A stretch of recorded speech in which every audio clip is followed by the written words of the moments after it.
Hey everybody, Justin here, Prosperity Prospecting. So let's kind of go over, I've collected some rocks here for you.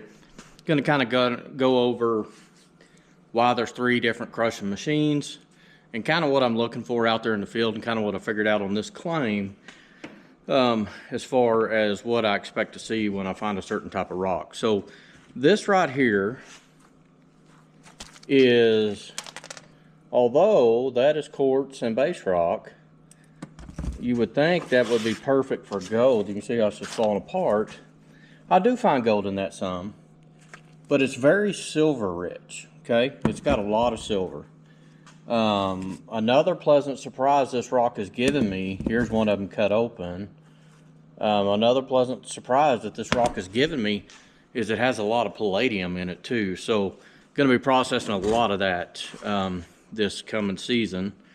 And here, when it comes to just quartz, when I'm looking for quartz, I want it to be as nasty as possible, right? So here's one I cut open. You can see that it's got lots of colors running through it. This is a really interesting piece. All kinds of colors, all kinds of different things going on. Here's a smaller version that's a better version. I look for oranges and reds and blacks and greens even. And so that's what I kind of look to bring back. Now here's one last example. Oop, I dropped it. Here's one last example that I want to show you. This is an example of silver ore, okay? That's actually silver ore. There's a lot of that on the claim too. I need to start processing more of that now that silver's so high. So I expect to find a lot of silver in that. I didn't expect to find a lot of silver in this over here, but I do. And so what we do is we take rocks this size, all of these sizes, and they go through the jaw crusher, what gets it down to about this size, okay?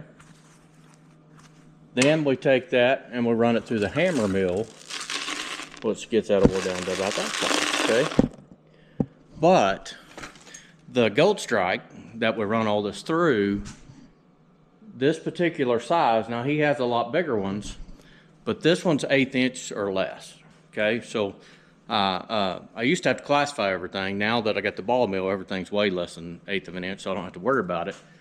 But after that, it goes to the ball mill, which I'll take you over here and show you, because I've still got some buckets to run.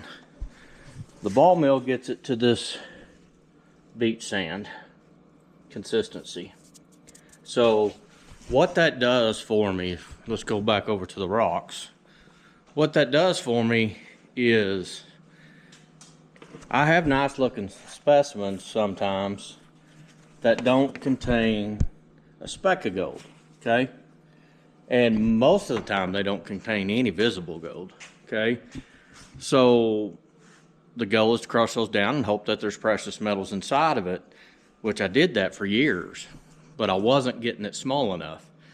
I found out that if I crush it down to 100 mesh or less, 200 mesh most of the time or less, it releases that remaining gold.